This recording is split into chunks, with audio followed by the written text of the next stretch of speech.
Hey everyone, this is Anton. Welcome to this quick guide on how to set up your branding and how to work with the different branding colors and brand identity options in the Intellcre platform.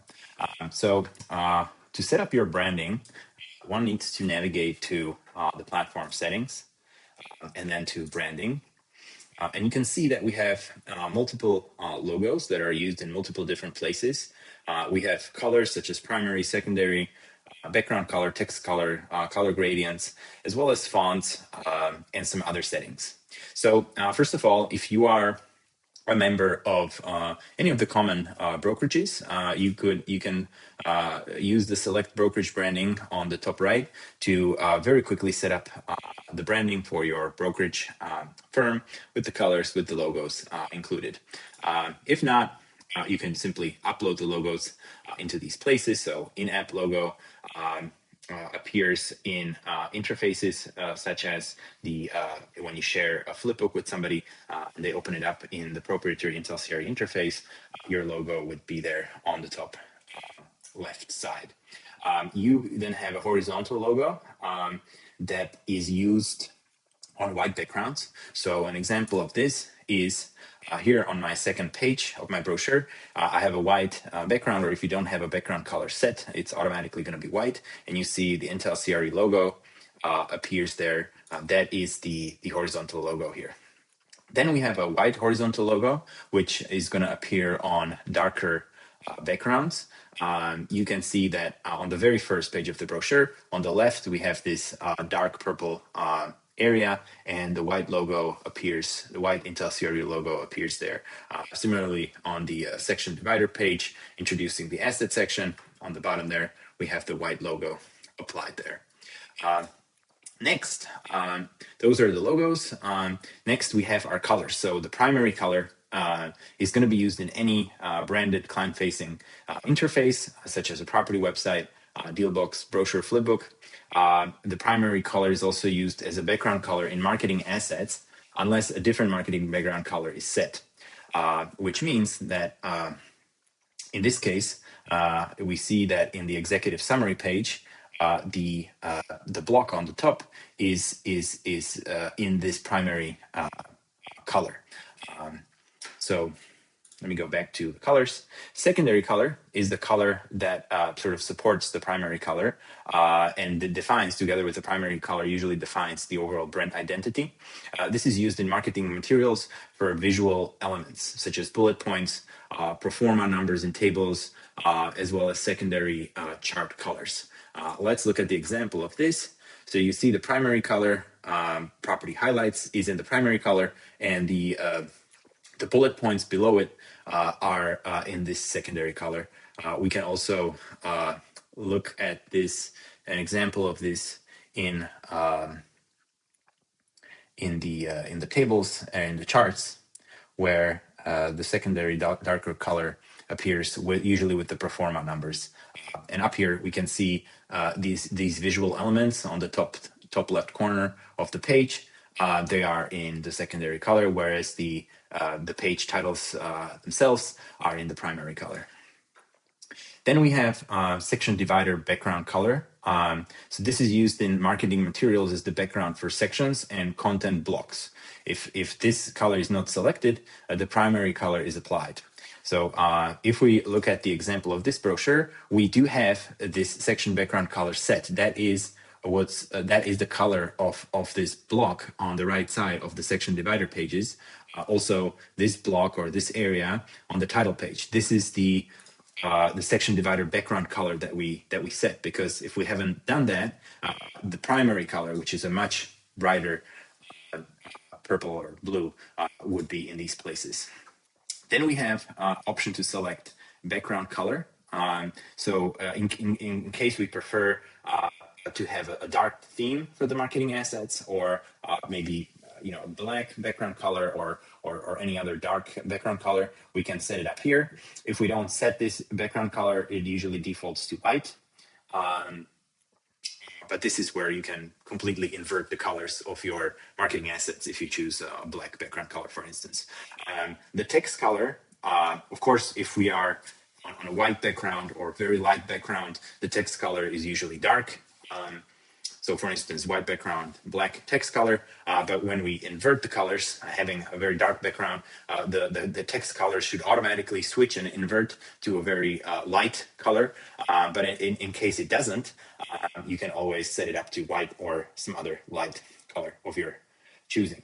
Then we have gradient colors, which are used in property flyers. So if we decide to create a flyer for this property, the flyer is going to have a block that contains all the key property data, whether it's financials or lease or key lease information or something like that. And this block in the center, this block just listed, this is the block I'm talking about, is going to have a separate gradient color setting that we can use. So in this case, we have both of these colors are the same, so we're not creating the gradient. If one color is different, then we're creating the gradient appearance, and we can set the gradient start color and the gradient end color right here in gradient colors. Then we also have the font settings. You can also see, if we switch, you can also see a sample header text and a sample body text down here. We can also do custom fonts. Make sure you talk to our team if you have any custom requirements when it comes to fonts or coloring or anything else, and we can accommodate any custom font for your team. Then we have separate settings for brochures that you're going to find right under billing in brochures. And in these settings, we can configure the default layout for our brochure, default design style. So just to demonstrate, every time we open up the brochure configurator, before we start configuring and generating our brochure, we have the document layout, either a booklet or a single page view. And in the settings, we can set up what the default is going to be. Now note that there is a very crucial difference between the single page view and the booklet version, because the booklet version is designed to be viewed as a booklet, so 2 pages at a time, as we'll see in the live preview here on the right side. The problem is if you have an odd number of pages in a particular section, then naturally you're going to be left with a blank page or an extra page. So you see, this is the booklet layout, and I'm going to find an instance here where that happens. So for instance, here in the detailed sales comps, we have, booklet needs an even number of pages in every section. And in this section, we have an odd number of pages. So what's going to happen is we're going to have one blank page here. This issue is completely removed when we're using the single page view layout, because with a single page view layout, it's just going to be, the document's just going to be viewed 1 page at a time, like this, title page, second page, third page, and so on. And so we will never have the issue of having an extra blank page at the end of a section. So very crucial difference between these two layouts. And then also design styles.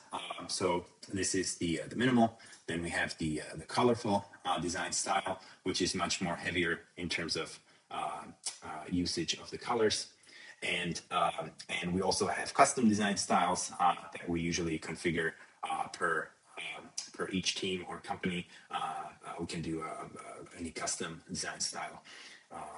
So these are the basic options up here for the brochures that can be set default in the brochure settings.